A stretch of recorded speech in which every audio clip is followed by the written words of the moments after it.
Babado. Tem um babado daqueles pra te contar, minha amiga, ó, de tricotar.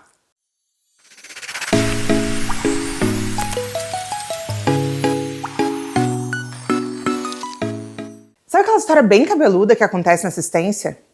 É bem desse tipo que eu quero te contar e envolve de tudo. Tem abuso sexual, tem tráfico de pessoa, tráfico, crime organizado, tem uma senhora idosa com problemas muito sérios de saúde mental, tem tudo. Pensa numa história que vai da básica até alta num estalar de dedos. Essa história, ela ficou conhecida em toda a nossa rede porque todo mundo de alguma maneira teve que se envolver com essa situação. E aí eu quero te contar e te falar um pouco de como que é o trabalho quando chega a essas situações. Imagina só, esse é o nosso cenário.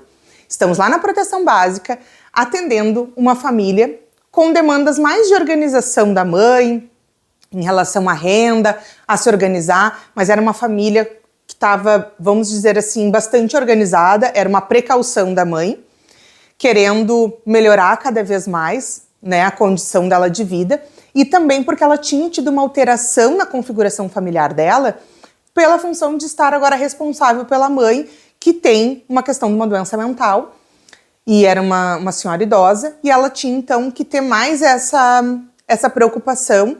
Então ela estava pedindo ajuda do CRAS para a gente poder auxiliar ela em ali alguns movimentos. 2 filhos, uma mãe com 2 filhos, os filhos na escola, tudo ok, não tinha nada em relação a isso.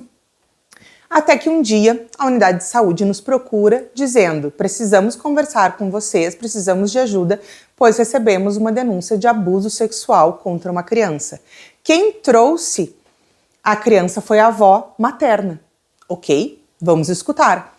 Quando a equipe começa a nos falar, a gente começa a juntar informações, não só um pouquinho, mas a gente atende essa família. Não é uma família em acompanhamento, mas é uma família que já veio em mais de um atendimento aqui, onde a gente está ali organizando algumas coisas com essa família. E a gente se dá conta que é justamente essa família que eu relatei para vocês agora. A avó leva a neta no posto de saúde e relata essa situação. O posto de saúde vem para nós com uma certa preocupação. Por quê?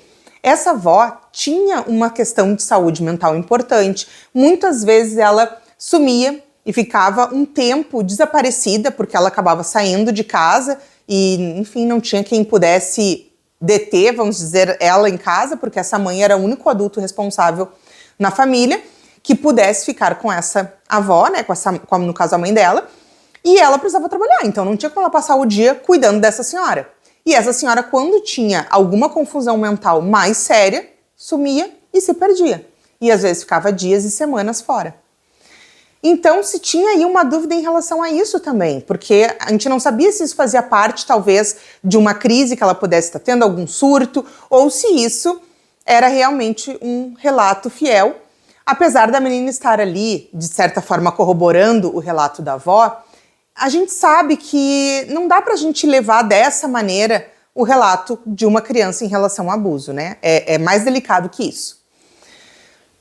E aí eu fiquei com muitos sinais de alerta por 2 questões. Uma era porque a gente tinha ali como padrão fazer então o atendimento e acionar a rede para entender essa família a partir do olhar da rede, e não tinha aparecido nada dessa família. Então, assim, vamos dizer que seria um caso bem excepcional em que teria fugido totalmente de todo mundo a possibilidade.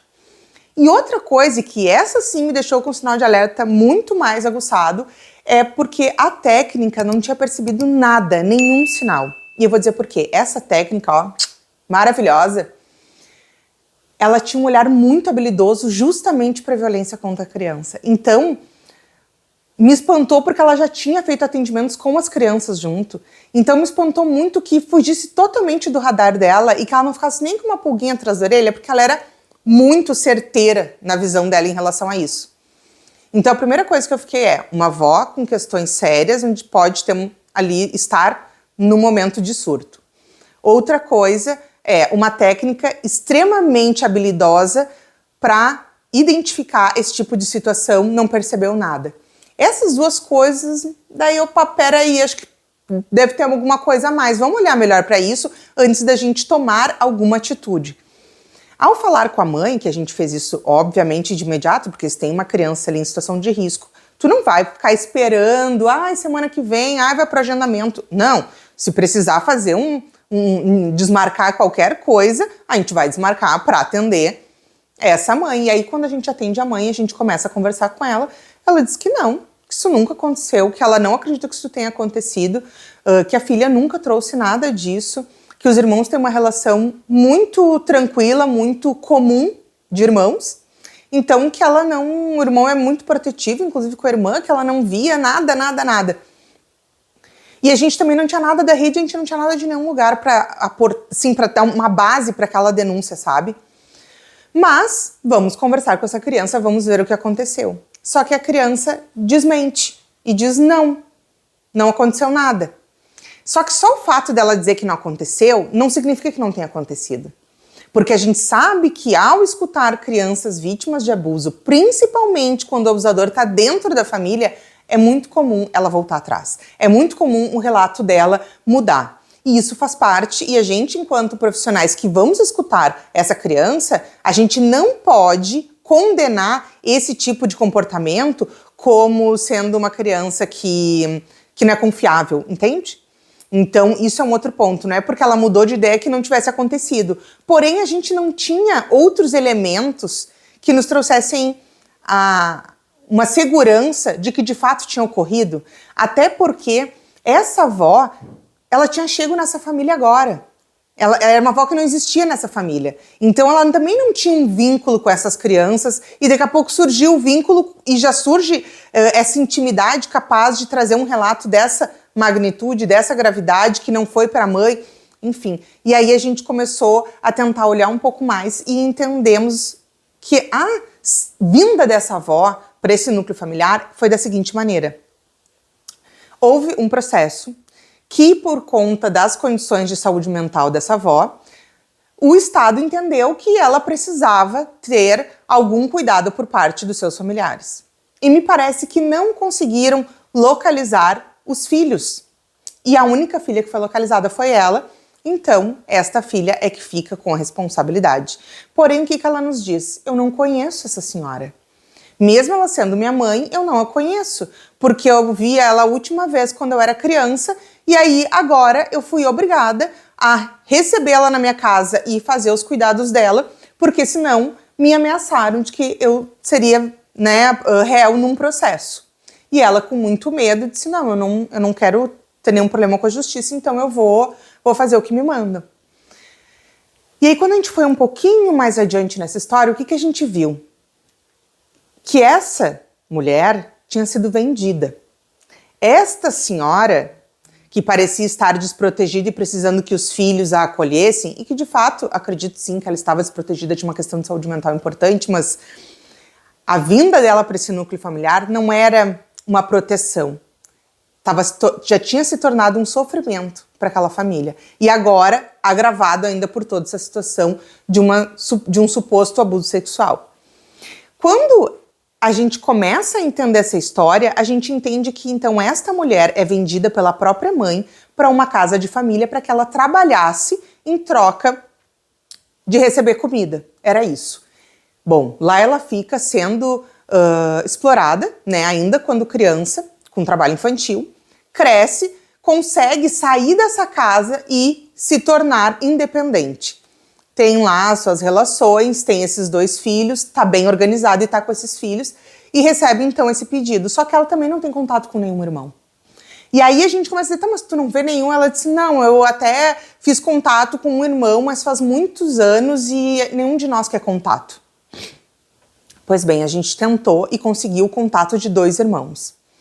Esses 2 irmãos, quando falaram conosco primeiro, eles foram muito reativos ao nosso contato. A gente teve que explicar bastante o que tinha acontecido para que eles se sensibilizassem e quisessem nos trazer alguma informação. Porque eles só disseram, eu não vou falar nada. Aí, a partir das nossas conversas, e tudo por telefone, porque não estavam na mesma cidade que nós, a gente conseguiu descobrir o seguinte enredo. Esta senhora, ela era uma chefe ali de algum ponto de crime organizado em outro estado. E ela era uma mulher envolvida com tráfico de pessoas e tráfico de drogas. E ela fazia o quê? Ela aliciava as filhas para exploração sexual. E os filhos também. Então, tanto os meninos quanto as meninas eram vítimas de exploração sexual pela mãe. Só que esta filha que nós atendíamos não tinha passado por essa situação, justamente porque ela foi vendida muito cedo. E aí a gente começa a entender por que a vinda dessa avó causa tanto sofrimento e gera a necessidade dessa mulher nos procurar pedindo ajuda para se organizar. Mas apesar dela não ter conseguido nos dizer o que de fato estava envolvido, ela sabia que ela não ia dar conta daquilo sozinha e que ela precisava de algo. E então, a partir daí, a gente começa a ter um outro olhar para essa situação e aí a gente começa a perceber que a chance daquele relato ser uma inverdade era muito grande.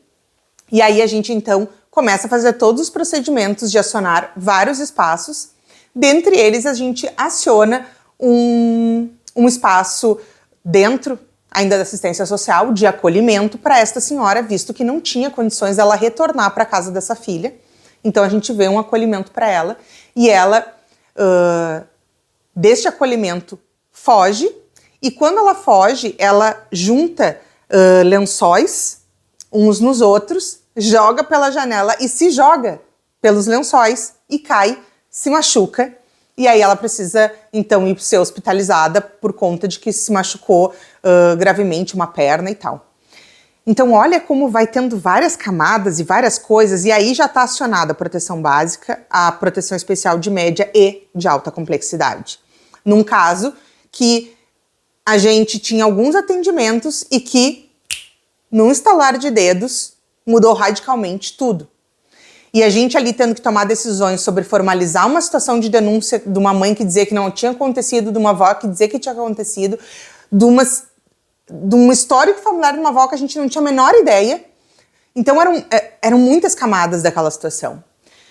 Pois bem, no fim disso, a gente fez um relatório, a gente se posicionou contrário à manutenção desta senhora com a família, visto que tinha essa situação.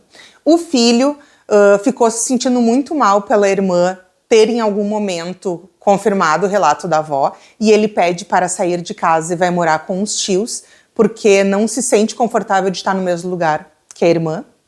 Mesmo não tendo tido denúncia, ele não tendo que ter se apresentado em nenhum lugar, aquilo feriu ele de uma maneira muito importante e fez ele se sentir muito mal com aquilo, ele dizer que não conseguia, tinha medo de fazer qualquer coisa que pudesse depois ser interpretada mal. Ele começou a ficar muito receoso. Então tu vê como isso tem um impacto gigante na vida de todo mundo. E claro que a gente ia continuar trabalhando com ele, continuar trabalhando com essa mãe e com essa criança. Com a escola a gente ia ter que ter um apoio de rede muito grande para esse caso. Formalizar a nossa opinião para caso ela precisasse justificar isso na justiça, com todos esses dados que a gente tinha colhido, os relatos todos que a gente tinha pego, né, com essas pessoas e que disseram para nós que iam falar com a gente sobre essa situação porque envolvia uma criança e que depois eles não queriam mais contato porque eles tinham sido vítimas de exploração sexual pela mãe, então eles não queriam saber nada, eles não falaram a localização deles, a gente só conseguiu o telefone. Foi uma situação muito difícil, a gente sentia falando com as pessoas por telefone que tinha um sofrimento muito grande, então foi uma situação realmente muito difícil. Para todo mundo. Foi assim não sei o que dizer, mas assim foi muito bom que tenha ficado com a técnica que ficou, porque era uma técnica muito habilidosa, que eu acho que diminuiu muito assim o impacto de tudo isso, podendo fazer uma conversa, um diálogo com essa família que reduziu muito assim do sofrimento, daquele momento, do start, do boom, daquilo tudo, né? Que envolve muita coisa, envolve polícia, envolve judiciário, Ministério Público, enfim, envolve muitas instituições importantes e empoderadas que fazem com que muitas vezes os usuários se sintam extremamente acuados. E aí a gente foi, então, para garantir que esta senhora tivesse um espaço público para que ela ficasse, para que isso não gerasse novamente um processo pedindo que algum familiar cuidasse, porque a gente identificou que nenhum membro daquela família teria condições de ficar com essa mãe, mesmo ela estando com problemas de saúde, mesmo neste momento ela precisando de cuidados. O histórico dela com os seus filhos foi de muito sofrimento, de muita violência, não tinha condições. Então, o nosso desfecho não tem um desfecho bom, mas é o melhor desfecho possível para essa situação. E, gente, foi uma situação muito difícil mesmo, assim, mobilizou todo mundo. Conta aqui pra mim as histórias cabeludas que passam por aí. Me diz o que tu achou dessa história, se tu quer que eu conte alguma coisa que eu posso ter falado pouco, que tu quer saber mais sobre como é que foi os atendimentos, ou, enfim, eu quero saber de ti. É um tema pesado, é um tema difícil, confesso que para fazer esse vídeo eu me sinto um pouco tensa, mas eu quero que vocês entendam que na assistência é isso. A gente tem coisas muito agravadas e eu falo bastante sobre urgência aqui no canal. E esse é um caso que sim, a gente daria uma urgência, né? Então me conta aqui o que tu achou, vamos trocar mais uma ideia. Se tu quer também ouvir mais histórias, que eu traga outras histórias, que eu fico um pouco receosa, mas eu posso trazer mais histórias aqui pro canal também. Beijão! Que a gente faça um SUAS bem protetivo.